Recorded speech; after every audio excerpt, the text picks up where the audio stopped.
live, or if you wanted to review something that we talked about, it'll be available for you there. So right now you should see something saying that you're streaming. So we are streaming, we are recording. It'll be available for you on the YouTube channel whenever you're ready to go back and grab that. It's there for you.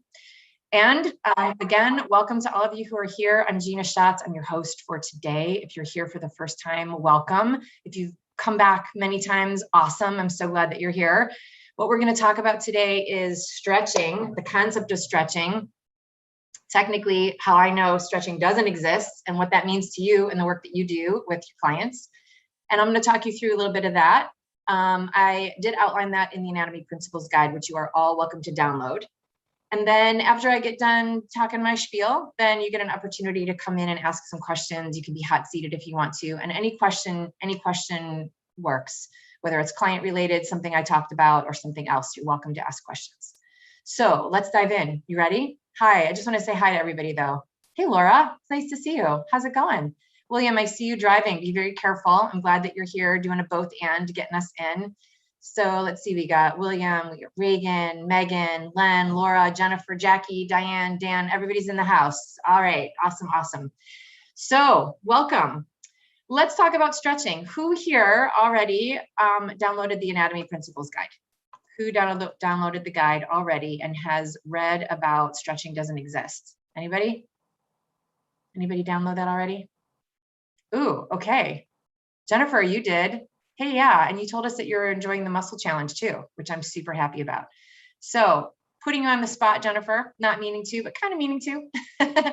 So did you read today, or did you read at any point in the Anatomy Principles Guide the concept that stretching doesn't exist? And if you did, how did that land for you?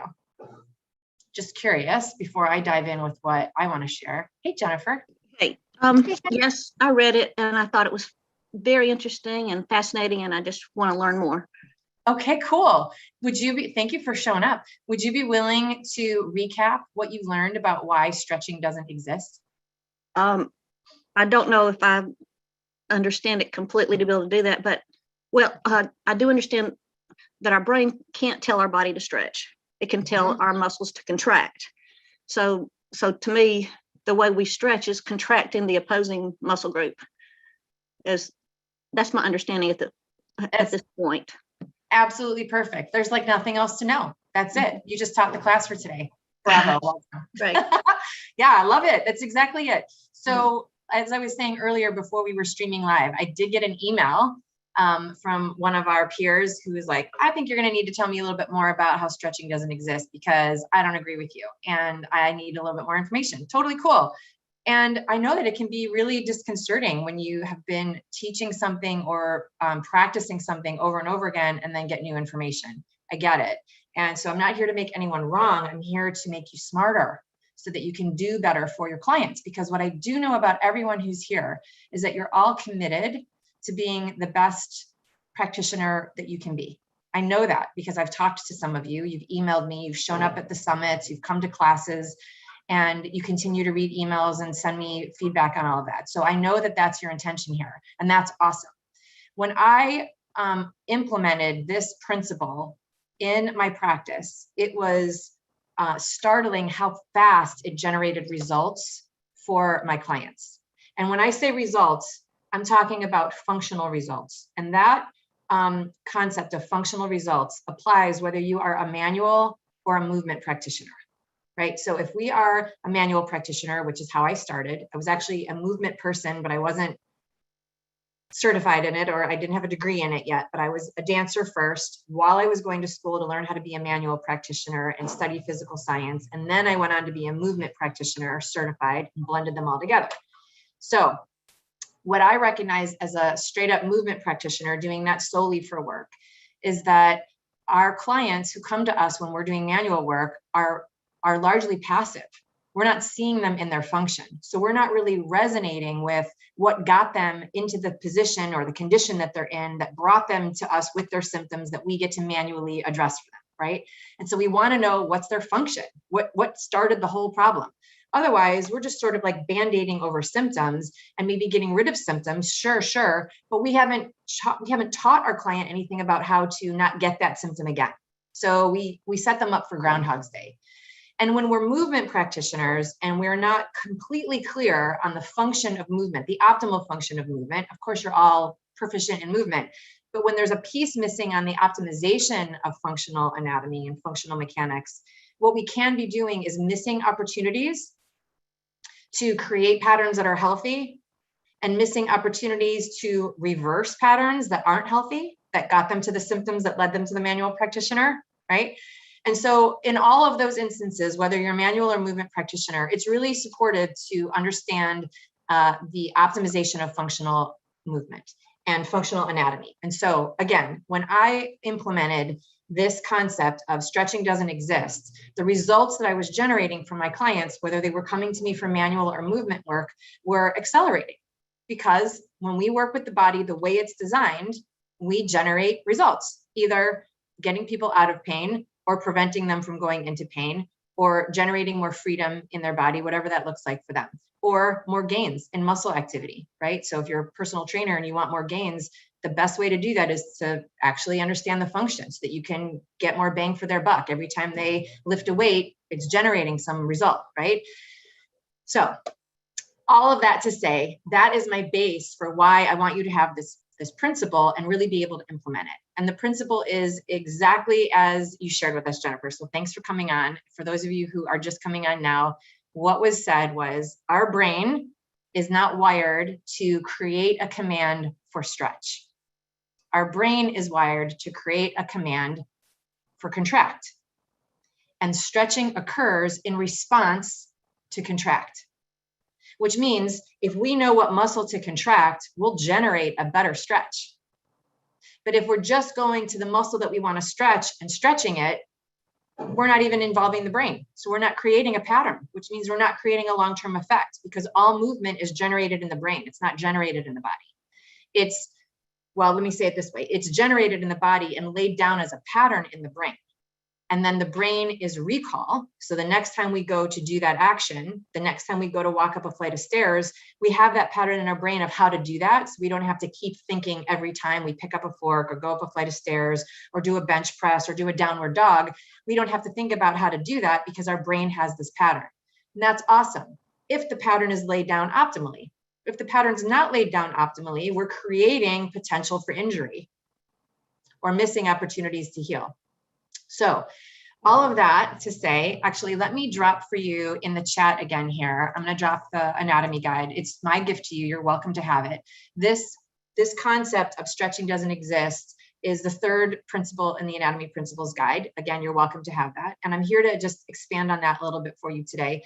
And it really does dovetail into the fourth anatomy principle, which we'll talk a whole lot about next week when we're here. And that's the lever system and reciprocal inhibition.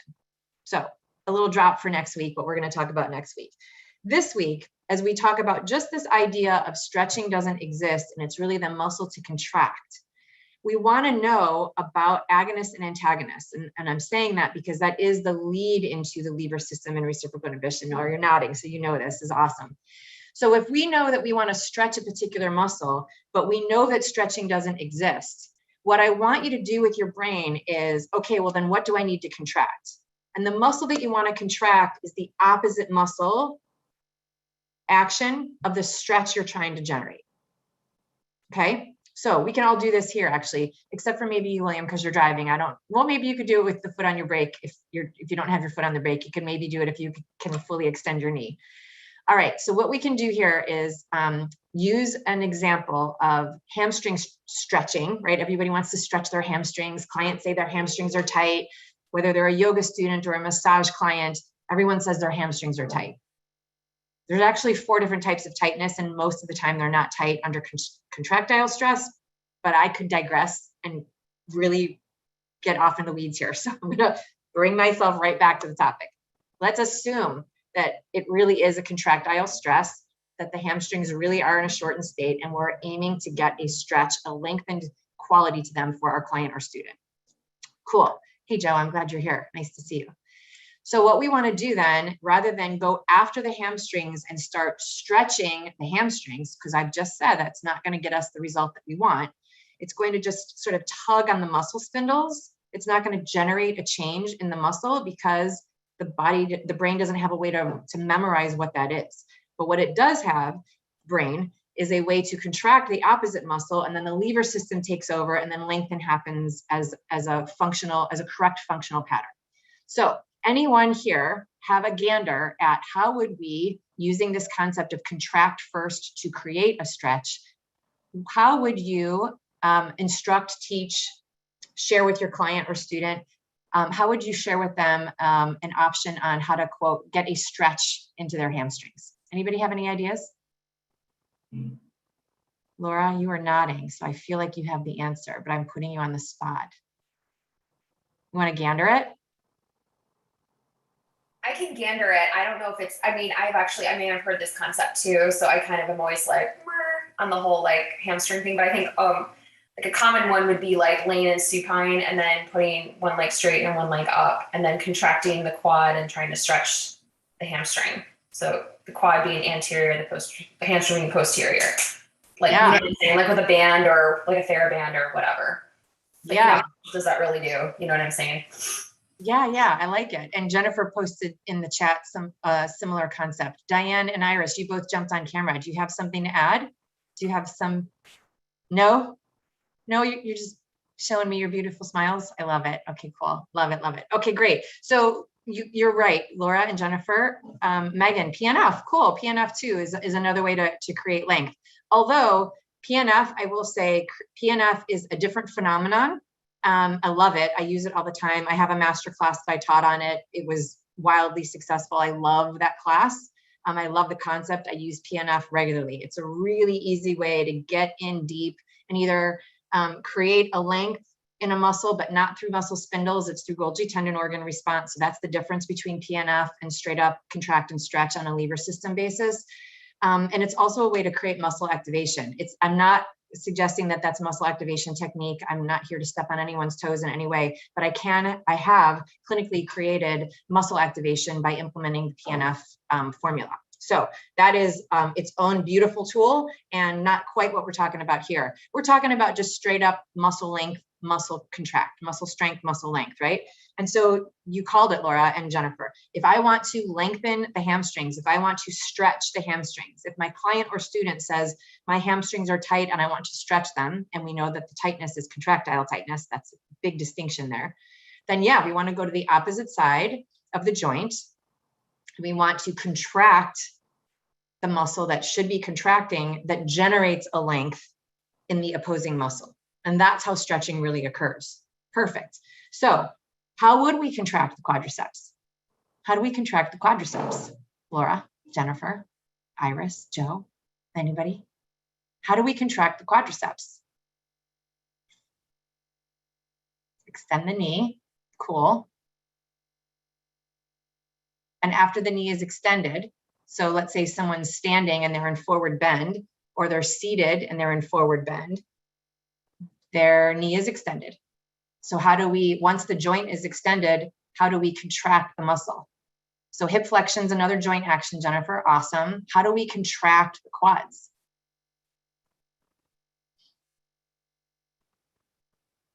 You hear the Jeopardy music playing? Do, do, do, do, do. Yeah, okay, cool. So here's the thing. This is why I'm bringing this up. So we talked last week and the week before about joint action and muscles that do that joint action. Totally. Awesome. And we also talked about compensation. So we know that we can go into a joint action and not actually use the muscle to do that joint action. So if I'm trying to stretch a muscle and I need the opposite muscle to do the action, but I know that that muscle doing that joint action has a chance of not doing it because I can compensate, then how do I know I'm contracting the muscle? The joint action step one, but then how do I know I'm contracting the actual muscle to do that joint action? In this case, we're talking quadriceps. How do you know that the quads are contracting when you go into knee extension and hip flexion? How do you know? How do you instruct a client or student to actively engage / contract their quads? How do you instruct an active contraction of the quads? Anybody? Jeopardy music playing. Anybody? I'm just sitting here doing it and I'm just like squeezing if I squeeze my quad, it contracts. basically for me, but I have a lot of proprioception. So I don't know if that's like that for everyone. Yeah, exactly. And so the cool thing, feel the thigh burn, right? So these are sensations that Joe, awesome, and Laura, you're talking about. Like you have this sensation. If we're instructors, and we're practitioners leading other people into a result, how do we teach that? How do we instruct it? What do we say to them to do to generate those symptoms, those sensations? It's tricky, right? It's like, until we break it down, we're like, oh, I thought I knew. And now shit, maybe I don't know. Totally cool. That's why I'm here, because this is like a big takeaway. Okay. So what we're going to do now is just pause on this question, and we're going to reverse what we know about anatomy. Okay. And what I want you to bring to mind is insertions and origins, right? So what do we know about a muscle's contraction? Do the attachments move away from each other? Do they move toward each other? Does one attachment move towards the other? Do they both move at the same time? What do you know? I know you know this. So we're feeding our brain here a positive loop, because we actually know this answer. So we're not going to be in Stressville. So what do you know about contraction? How does a muscle contract? Any muscle. How does any muscle in the body contract? The phasic muscle. Insertion moves towards the origin. Megan, awesome. Thanks for chiming in. I love it. Okay, so where is the insertion point of the quadriceps? And where is the origin of the quadriceps? And I know that there's 4. So roughly speaking, where is the insertion on quads? Anybody? Well, it's on one end or the other. Where is the insertion on quads? So if you're still doing your muscle knowledge, it's totally cool. Sometimes we need a little muscle review, especially if we're manual practitioners and we're not doing movement for a while, or if we're movement practitioners and we haven't really learned all the muscles. These are really common scenarios for why we want to do a little brush up on our muscle knowledge. Again, some of you are fully immersed and enjoying the muscle challenge. You're welcome. Everyone here is welcome to join in on that muscle challenge. It's a 5-day challenge. It's free. It's my gift to you. If that would support you, please do jump into that. All right, so where is the origin and insertion of the quadriceps? We need to know it if we want to engage it and contract it. And the reason why we want to contract it is because we want to create a stretch. Tibial tuberosity insertion. So below the knee, Diane. Awesome, below the knee. So the quads insert past the knee, and one of them, only one, inserts past the hip. The reason why we know that is because muscles move a joint that they cross. So if we know that quads do something to the knee, we know that they must insert past that joint. And if we know that one of the quads, only one, does something at the hip, then that's how we come up with hip flexion. But only one of the 4 quads, 3 of them don't cross the hip. So only one of them is a hip mover. Totally cool. So we know that the insertion for the quads is past the knee, so lower than the knee joint, and certainly lower than the kneecap, the patella. So if we were going to, so I'm going to give it back to you now. If we were going to instruct contraction of the quads, and we're moving insertion towards origin, again, what do you think you would use as an instruction for how to contract the quads, to tell your client and student how to do it, how to create that function? Anybody?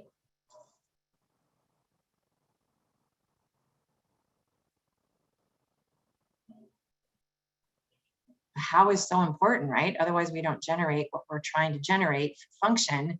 And then that leads us to point your foot towards the ceiling, ? Megan, I love it. So the foot then, if we point the foot towards the ceiling, are you talking about dorsiflexion? Point the toes towards the ceiling, is that what you're saying? Yes? Okay, cool. So when we do dorsiflexion, now we're involving another joint, which is fine. We're just thinking through this, like, how do we make this as streamlined as possible in our instruction to generate the most result without confusing the brain or drawing in too many different parts and convoluting the message in the brain? So I love it. I love it. And when we do dorsiflexion, now we're involving the ankle joint, which means we're involving all the muscles that cross that joint. And all we're trying to do is stretch the hamstrings, right? So we don't want to have too many muscles involved. So love it. And let's come up with another option. How would we move the insertion of the quadriceps towards the origin of the quadriceps? How would we contract the quads to generate a length or stretch in the hamstrings?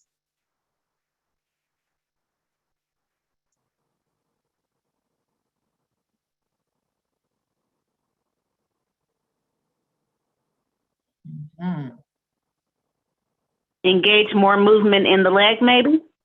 Which part of the leg? Who said that? Joe did. Hey, Joe. Okay. I'm thinking here. I'm thinking. Okay. Yeah. What part of the leg? Push the knee. Probably the lower half, to engage the lower half, and that would, I don't know. I'm thinking. Yeah, I got it. Okay, so let me just check the chat here. So Megan says push the knee into the table. So you're increasing the extension of the knee with that action, Megan, and that's awesome. So we know that that's the joint action. We wouldn't want to do that if someone had hypermobility, because then we're going into hyperextension. And yeah, me too, Laura. And that's why I'm super sensitive to it. And we can create a lot of injury with folks who have hypermobility. So you are identifying the joint action, Megan, and that's amazing. And what we want to do now, after we identify the joint action, is how do we actively engage the muscle that does that joint action? Because we've said last week that just creating the joint action doesn't necessarily engage the agonist. Jackie, move the kneecap up. Diane, What activated? Sorry, one more. I'm sorry. Would activating the glute, would that be a part of it? Like squeezing your glute? Well, squeezing the glute, would that contract the quad? What we're trying to do here is contract the quad. We're trying to move the insertion of the quadricep towards its origin. So we don't really need to involve another muscle to do that. Squeeze the glute, and you're also activating the lower part of the leg. That should engage the whole quad. That's where I'm trying to refer to that. So you're engaging the whole leg. You're squeezing the glute, and you're bringing in like a quad stretch. You're bringing in the lower leg. So you're squeezing all of that, and that should engage the whole quad. I'm not sure. It's a question. Yeah, totally got it. Is that Joe still? Who is just talking? Because your name came up as a phone number.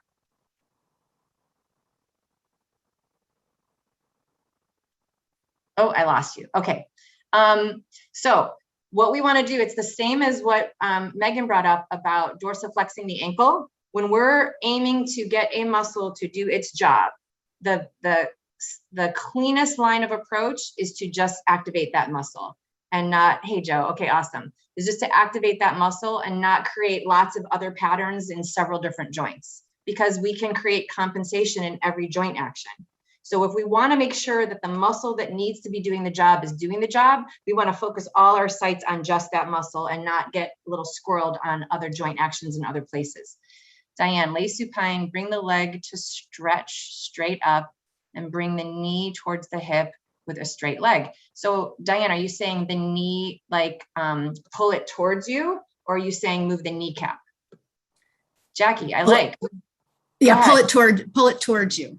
Like closer in proximity. Right, you're trying to bring the knee and the hip together, bringing the two joints together. Okay, so that's creating more hip flexion. And that would generate action in only one of the quads that crosses the hip, and only if that quad was actually doing the work. So what we want to do is move the insertion of the, I love the guess. I didn't mean to be like, no, that's the wrong answer. I love the guess. Again, this is why I'm challenging you guys, right? Because I know that this is an oversight sometimes, and it's right there under our nose, and we're going to generate so many results when we get this. So I'm challenging you just so that you realize that there's this new place to look. And that's awesome, right? If we have this new tool, you're going to run with it on every freaking muscle in the body, and you're going to generate results that you didn't even know were possible until today. So that's awesome. All right, Jackie, you said move the kneecap up. I love that. And what do you mean by that? Can you elaborate a little bit more? Move the kneecap up. So how would you describe that to a client or student? Are you able to come on and talk it out? The closest one we have here. Jackie, you still here?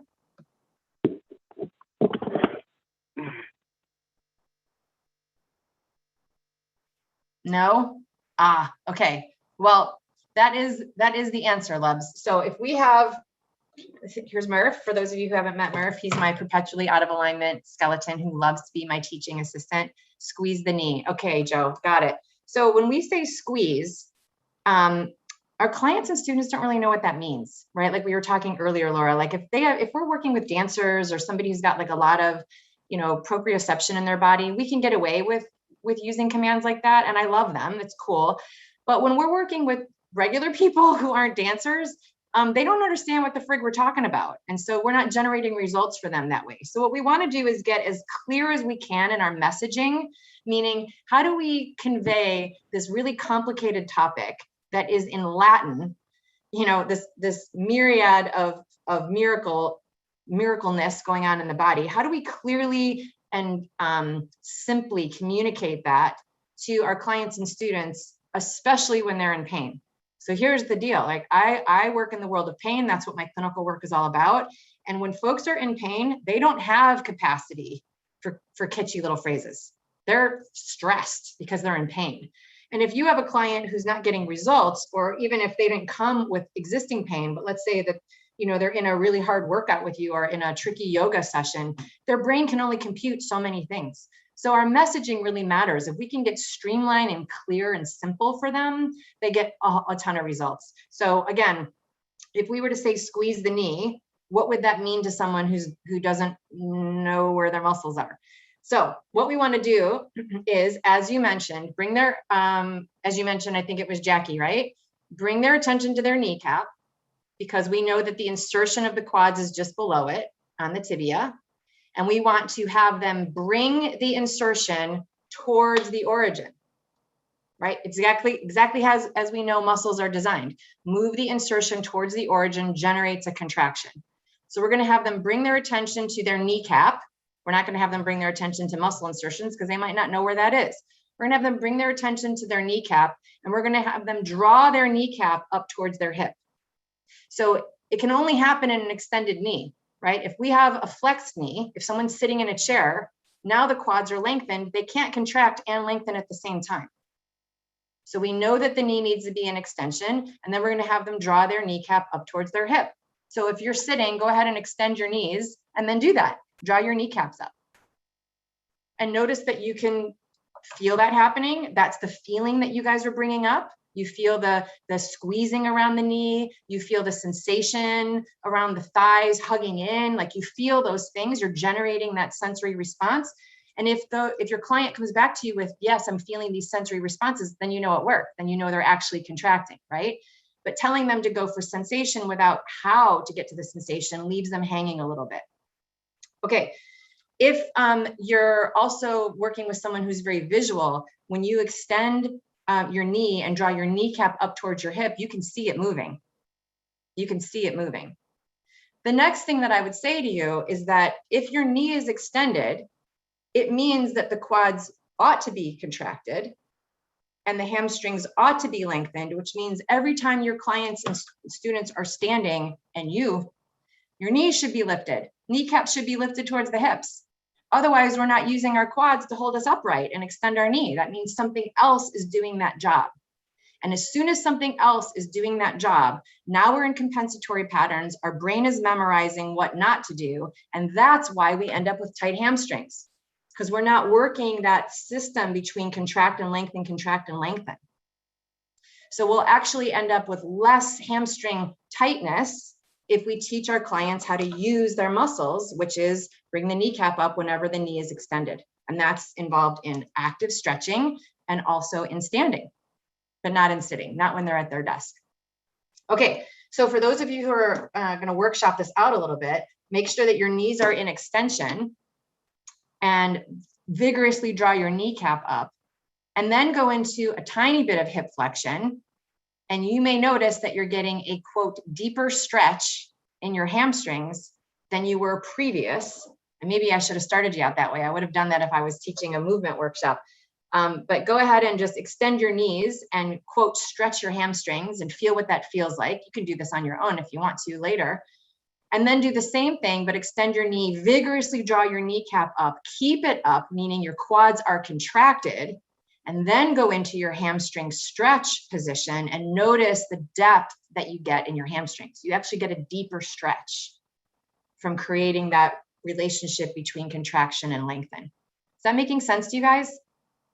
Yes, heads are nodding. Okay, awesome. You can apply that to every muscle in the body. So all of these totally, yay, in all caps, Megan. Yeah, yay, love it, love it, love it. Okay, cool. So you can apply this to every muscle in the body, and all of these principles in the guide that I laid out for you literally stack on each other, right? So first we want to know the muscle that does the contraction. Then we want to know what joint action it is, so we know what position to put the body in. Then we want to contract that muscle to do its job, which then equals what we used to think was a stretch. And now we're off to the races. Now we have safe movement. We have optimized functional movement. We are creating results for folks who've had restrictions in the past. We may be eliminating pain, and we're definitely averting more pain. Because as soon as we use the body the way it's designed, it can't be in pain. We're designed to move, so we want to keep moving optimally. Okay, cool. And that's everything I wanted to share with you about how stretching doesn't exist. It's a lot more than that, but it's enticing at least to get you here, right? All right, awesome. Are there any questions on that? Any questions on stretching as a principle? No, we landed? Okay, cool. So what you want to know now is your muscles, right? So you want to know, again, where the muscles insert, because if you know where the muscles are, you know what action they are, you want to know where they insert, and you want to move the insertion towards the origin. So that's my appeal to you, to please review or learn your muscles. If you don't know them all, it's okay. If you knew them at one time and you forgot them, it's also okay. Just refresh. Learn for the first time, or refresh if you had them at one point. And again, you're welcome to the muscle challenge if that would support you. Okay. So what other questions do you have today? I'm done. I'm done talking about stretching for today, unless you want more. But I'm here to continue to serve you for the next 25 minutes. So what other questions can I answer for you? Can you please send the guide again, Megan? Yes, here you go. I'll put it right in the chat right now. So for those of you who are here, there's the link to the guide. You do have to put your email address in it, because that just makes sure that you're not a robot getting emails from us. And so just drop your email in there, and I know you gave us your email already, and then it'll generate the guide for you. You'll get it in your inbox. Okay, any other questions? Please bring me a juicy question. I love supporting you. What questions do you have? You're welcome, Megan. Do you have questions on muscles? Do you have questions on anatomy? Do you have questions on a particular client? Do you have questions on movement or function, or what to do for someone? Anything coming up for you? I have a client with a frozen hip. Ah, that sounds sad for them. Frozen shoulders are usually what we hear about, but frozen hips are not out of the question. That sounds really painful. Hey Gina, it's Megan. Can you hear me? I can hear you, Megan. Hi. I've been running around, so I apologize, trying to eat and then go back to work. But I did want to ask, it's better for me to just talk. Yeah, so I've been working on this client probably for the better part of about a year. And he just loves, my work. But I've been so frustrated trying to work on this man's hip. He had a meniscal tear. He had that repaired. He's been to the orthopedic surgeon. They told him that he was bone on bone. He got a second opinion. They told him he was not bone on bone. But I mean, internal, external rotation, it is just locked. Now he's gotten a steroid shot that's like helped with pain. So he's good there. And when I do some work in his TFL, TFL, and then I go into the glute a lot, I usually get a little more range of motion, but I mean, that thing is like a rock. So yes. When you say he had a meniscus tear, you mean in his knee?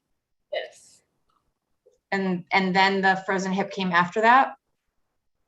I believe so. You're not sure? Not 100% sure. I can't remember which came first. Okay. It's important to know the chronology, right? Because the body is always communicating. I'm not making you wrong, Megan. I'm just letting you know why I'm pausing. Because the body is always giving us information that the client and student can't, because the body has its own information, right? So there's you've heard me say this a million times, I'm sure. There's 3 of us in the room all the time: you, your client, and their body. So the body is giving us information. And if the meniscus came before the hip, My inclination would be that there was something in the compensatory pattern in his function in his hip while he was experiencing pain in the meniscus and his gait was off. And if it was the opposite, if it was the hip that was having symptoms first, that could have caused the meniscus. So then we need to go back to what was his function before he had the meniscus tear and the frozen hip. So there's slightly different paths. And so that's why I was asking. You could still get that information from him because I'm sure he remembers crystal clear, right? Yeah. And the other thing that's interesting is like the pain pattern that he's having now is the hamstrings are tight back there, the quads as well. And then sartorius is always where so when he's driving, he's always like pounding on sartorius, like all the way down the leg to the attachment point. And so when I work that, as well as quads, it's the best feeling for him. So. Okay. Well, go ahead. Sorry, please finish. Yeah. So the attachment to sartorius, or I think it's the insertion, is at the exact point where he had his knee surgery. So I think there's scar tissue there too that's causing some stuff going on there. But I don't know. I've been, again, just chomping at the bit trying to get done with this to get him into a better movement. Yeah, I hear you. That's, the thing we love and hate about our job, right? I love getting people out of pain and I hate seeing them in pain. So, right, I get it. So, okay. As I get to say every week, there's nothing I can support you with specifically on any particular client. They're not in the room with me. It would be unethical for me to do that. What I can give you though is some strategic thinking ideas. Okay. So what's coming to mind for me as I'm hearing you speak again about someone who's not in the room. So I don't know if these are true. What I do know is what I know about the body, right? So what I'm going to do now is I'm going to offer you how to like overlay what I would do around what I know about the body and what the body's telling me. And I would put the pieces together. So what I know about sartorius, while it's a long, beautiful muscle, it doesn't generate a forceful movement. So it would be rare that it's actually sartorius that's causing the problem. I'm not saying you're doing it wrong. I'm not saying his symptoms aren't correct. I'm piecing this together because like you, we're trying to narrow it down to like, where is this problem? So we know that sartorius is not a strong mover. So it would be rare that it would be causing all of this trouble. And even if it were, 80% of the pain in the body is referred from somewhere else. So if he's definitely symptomatic in sartorius and you guys both have proved it to each other, awesome, I believe you. And that's not where it's coming from. So it's great to get rid of symptoms and alleviate discomfort for people, totally. And what I'm hearing you say is you're digging deeper for like where the source of it is. Yeah. When you told me that quads and hamstrings are perpetually, stressed, that would make sense to me because of his connection between his knee and his hip. Right. So especially if he's walking, it sounds like he's moving. If you're saying that he's driving, there's a direct correlation between what goes on in the knee and what goes on in the hip from a functional place, like orthopedically. Even if we just look at tensor fascia lata and the IT band, that is there to brace the knee against ambulation and support it against the hip. And quads being, super close to that and an injury in the knee, which would prevent optimal flexion and extension of the knee. We just talked about flexion and extension of the knee with hamstrings and quads, right? So there would definitely be a response to those muscles if that joint action is restricted. And then he's layering patterns on top of it by walking. Not telling you to tell him not to walk. We're designed to move. I'm just piecing it together. Like, where is the problem coming from, right? The reason I brought up TFL is because that's the direct line to the hip, more so than quads and hamstrings. And even more so than sartorius. So now I'm starting to my mind's going back to how do I get back to the hip and where is it in the hip? And for me, it sounds like there's something in the innominate potentially, a misfunction in the innominate. The innominate being, here's the innominate and it's half of the hip joint. So if his hip joint is on lockdown, there's shit ton of muscles there, and it could be any of them, right? And what we want to know is, why are the muscles behaving that way? The muscles only behave that way when there's a pattern interrupt. So if we can find where the interrupt is, then we can get the muscles to calm down. They're just communicating and telling you there's something wrong here with the function. They're not actually saying, I as a muscle have a problem. Does that support you? Yeah, no, absolutely. And I'm, you know, I'm just willing to take any type of critique or, you know, advice or suggestions to try to work with him. Because he's been doing his part, you know, obviously going to the doctor and ortho and this and that, and getting an injection and just trying to function because he's a high functioning older gentleman. You know, he dances, he's a referee for boxing. Like he does stuff. So he's not like sedentary and just sitting. He's also an artist. So he does a lot of art shows and he travels. He's always he's in a car for a long periods of time as well. So cool. I love it. I love that he's still active. And as he's active, he's also creating patterns, which may not be optimal. So we're back to repatterning. Megan, are you a manual or a movement practitioner? Manual. Sorry? Can you hear me? Oh, no. Yes, I can hear you now, but I didn't hear what you said. Are you manual or movement practitioner? Manual. Manual. Okay. So and how do you feel about your visual assessment? Are you loving visual assessment? Are you not yet using it, or somewhere in between? Somewhere in between. Okay. When I've seen a client long enough, you know, when they're returning, I'm paying more attention. Visual assessment. Yeah. I'm in a spa currently, so sometimes I get, you know, clients that are just there for the feel good, and so Sure. you're spending a whole lot of time with visual assessment. Yeah. Sure. So this is great. Great segue here, because this is exactly what we were talking about at the very beginning of our class today, that bridging movement and manual together helps give us a better picture of what we're doing. So you don't have to be a movement practitioner to get results for your client, but we want to know what functional movement is, because as you said, some people are there just to feel good. And even if they're not, the nature of manual work is that the client's passive. And there's nothing wrong with that. It's just that we miss the function then. And when we're movement practitioners and we don't understand fully muscle origins, insertions, and things like that, then we also miss the function. So in both barrels, we can overlook function. And so what I would suggest for you is to really observe him in action. And it doesn't have to be part of your treatment plan if that's not how your clinic setting is set up, but you can watch him walk back to your treatment room and observe what he's doing functionally, and then go to those muscles to do that function properly and get them to engage. Because what his body is telling you is, I'm in lockdown right now because this is risky. And you're telling me that he's very active, which means every single thing that he's doing is generating a pattern in his body, and they all register as risky to his body. So he's got compensatory pattern on top of compensatory pattern. And it's beautiful that you're releasing them manually and you're not able yet to adjust the function. And that's why the muscles keep locking down. Yeah, right. So I would watch his pattern and see what you can do to remedy the function in that joint. Okay. And then come back and let us know how it went. Absolutely. All right. Awesome. So Joe sent me a love letter. Should we never say stretch in our practice in class? Eliminate the word. Trying to see how I could imply or take away from teaching my yoga classes. Joe, I love this question. Yogis ask me this all the time. Here's the jam.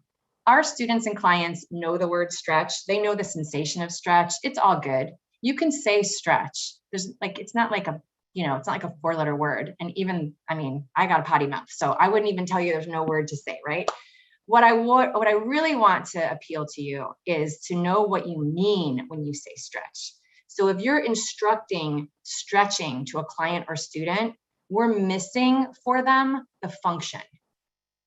And we're not laying down a pattern for their body to know how to function optimally. And that's what we were just talking about with Megan's client. His body's got all kinds of patterns going on. His body isn't even sure what to do anymore. And now his hips just pissed off and saying, forget it, I'm out, right? So what we want to do is instruct, contract, and you can say, we're going to stretch now, and put your students in a posture, Paschimottanasana, whatever. But instead of having them focus on the stretch in the hamstrings, you're going to have them draw their kneecaps up and eyeball it to prove to themselves it's happening. And then they can go back to enjoying the sensation in their hamstrings. So that's what I meant by that. Does that support you? Yes, you feel better now? Okay, good. And again, that contract first to create a lengthening or to create a stretch is applicable to everywhere in the body, every joint, every phasic muscle. And we just want to remember that if we're only instructing stretch, we could be leading them to injuries. That's why we don't want to do that. And more importantly, we're not generating any long-term results for them in their optimal function. Right? Okay, cool. Love it. Any other questions? You guys are bringing me some juicy ones. I love it. Anybody else have a question today, or anybody else want to be hot seated? Anything coming up for you? Okay. Well, it's been a delight and a pleasure for me. I could literally talk anatomy all day, every day. And I'd love to talk to you if you want to talk to me. That's super cool. I'm going to be back here on Tuesday, next Tuesday, and we're going to dive into the lever system and reciprocal inhibition. If that lands for you and you already know what that is, cool. You're going to like it because I'll hopefully share with you something new that you can address with your clients and students. If you have not heard of the lever system and reciprocal inhibition and you're like, what in the heck is all that consonants? I don't know what the frick she's talking about. Then please come back, because this is really, really big and important for you, and it will serve you as you're addressing function. And Megan, certainly for you, as you're working with this client, when we start understanding reciprocal inhibition and all the players that are involved, we can use our visual assessment to start addressing whatever it is that we need to address, whether by releasing it manually or having them actively contract to generate optimal function. Okay, so that's what we're up to next Tuesday. Please feel free to enjoy the Anatomy Principles Guide in the meantime, and also the Muscle Challenge. If you're interested in that, you're welcome to do that. I will be back here next Tuesday as always. And I love our time together. My pleasure, Jennifer, my absolute pleasure. It was great to see you all. Have a really great week and continue to do great work out there. Excuse me. Yes. Hi, Joan. Sorry to interrupt you. I did leave a question in the chat. Oh, I'm so sorry. I missed it. No, that's okay. I was wondering, to your comment of stretching, can you cause excessive inflammation by overstretching? Sure. Stretching too much? Yeah. Because if you're stretching too much by way of not engaging the muscle that's contracting. So if, for example, we're in a hamstring stretch, right? That's the example we use today. If I'm in a hamstring stretch and I'm pulling insertion and origin away from each other, away from each other, away from each other excessively, that can irritate muscle spindles. It can also irritate attachment points. But if I'm generating the stretch by contracting the opposing muscle, I can only stretch as long as the contraction can happen, and that creates equality in the lever system. Is that where there can be a benefit in the Pilates reformer? What about the Pilates reformer? Is that when you are stretching a hamstring, you are putting some slight tension on it, so the spring is giving you tension? Oh, no, that's a different type. That's more like eccentric and concentric contraction. Right. You're welcome, Reagan. It's not exactly what we're talking about. And I love that you brought up Pilates and reformer. Are you a Pilates instructor? I'm a combination. Okay. Yes. Okay, cool. So I take Pilates. I'm not a Pilates instructor, but I take Pilates every Thursday. And it's interesting because I can't really exercise my body without feeling like I'm at work, but it's at play really because I love the body. And so my direct answer to you is I'm positive that you can be lengthening hamstrings on the reformer and not contracting quads, because I've done it. So what we want to do is always instruct to the contraction, and certainly never rely on an outside device to do the contracting for us, because that's not where contraction comes from. Contraction is an inside job. Stretching can be an outside job, and that's where it gets dicey. Okay, I'll try that. Okay, come back and let us know how it works for you, okay? Okay, thank you. Yes, my pleasure. I love it, you guys. I love it, love it. Thank you for all the love that you sent me in the chat. It's my pleasure. It's my pleasure. It's my pleasure. Iris and Reagan and Diane and Laura and Jennifer. Thank you, thank you, thank you. I loved having you here, and I look forward to seeing you all next week. Continue to do really great work in the world.